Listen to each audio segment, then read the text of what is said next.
משיחנו ינהי קהילתנו כולם יוצאים לקראתו לעזיז רבי דאגון ביתו אשרי כל משפחת ביתו כל אחד הוא יבכו מקובלת תפילתו לפני אלוקים אשרי משפחת Bishut Morai Verabotai, je vais vous raconter aujourd'hui une belle histoire que le Talmud nous raconte. Il y avait un monsieur qui s'appelle Yosef Mishita.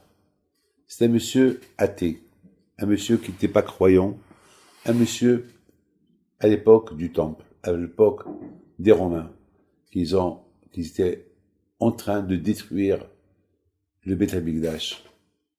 Et à cette époque-là, les Romains, lorsque le jour de Tisha B'Av il arrive, ils avaient Titus, il avait un peu peur de brûler le temple.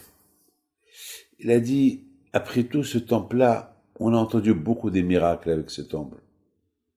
Il y a un Dieu qui protège les Juifs, que les Juifs y croient beaucoup en lui. Alors, je ne peux pas prendre le risque de le brûler. Il faut que un Juif, il commence à manquer le respect au temple et non continue l'affaire. Il faut que si Dieu des Juifs, il veut s'énerver, qu'il va s'énerver sur les Juifs, que c'est eux qu'ils ont manqué le respect à leur temple. Alors, Titus, il fait un appel. Est-ce qu'il y a quelqu'un parmi vous?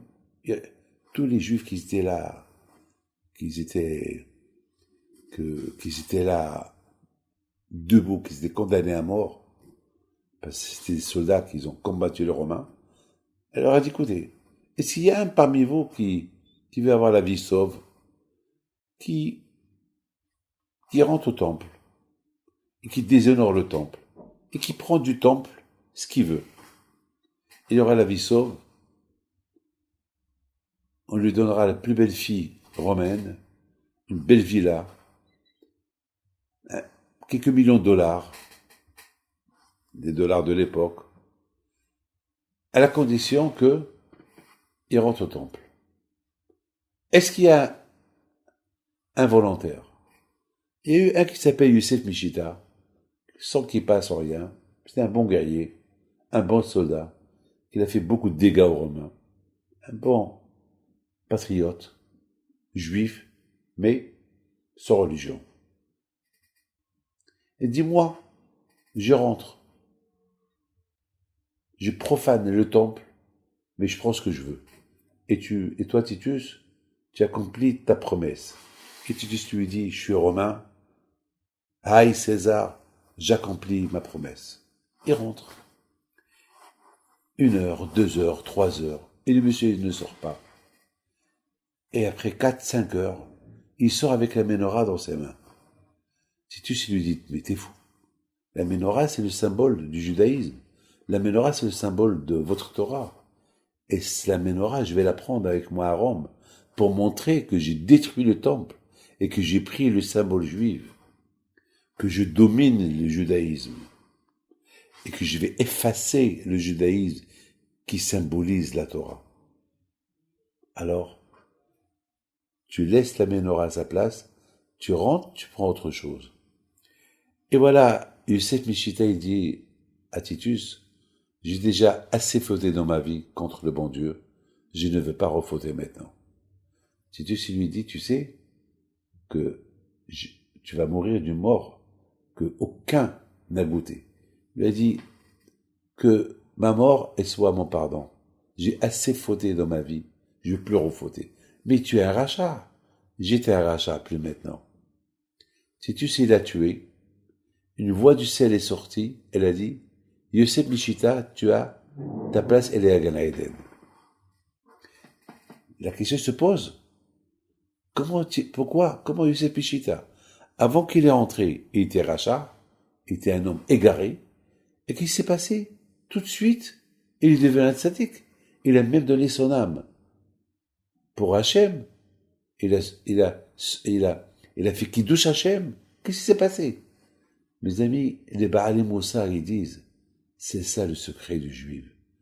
Tant que le juif, il est égaré, il n'a pas étudié la Torah, il n'a pas vu la lumière de la Torah, il peut dire n'importe quoi, il peut être n'importe quoi, il peut être loin de Dieu.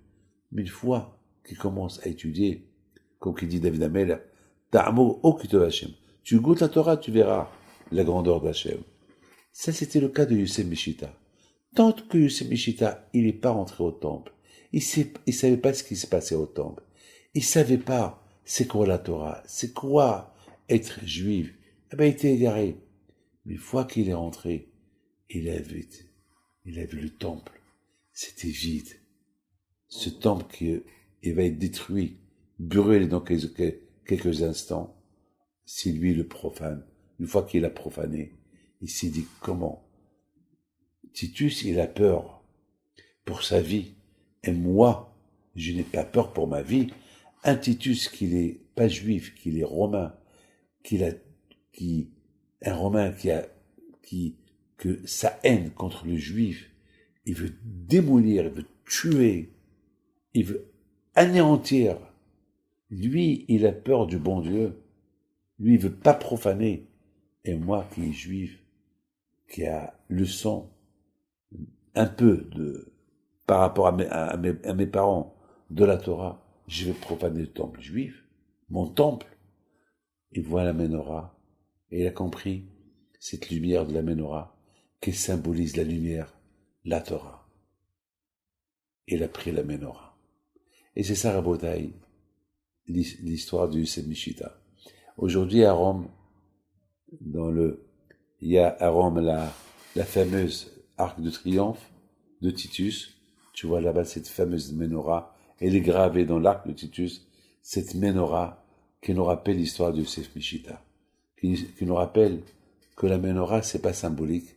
La menorah, elle est gravée dans le cœur de chacun de nous. Et c'est ça, l'histoire de Yosef Mishita, il nous rappelle que tu cherches, tu trouves. Tant que tu n'as pas cherché, tu ne trouves pas. Lui, il n'a pas cherché, il n'a pas compris son judaïsme. Dès qu'il a commencé, il est rentré au Beth Amikdash, il a vu le temple, il a commencé à réfléchir.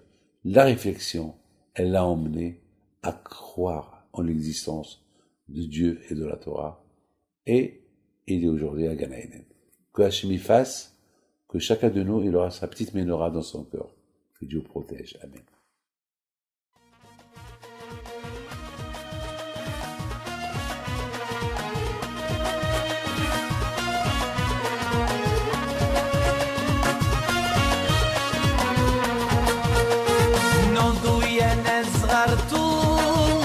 على ربيع حيم بنتو وقف لنا زي خو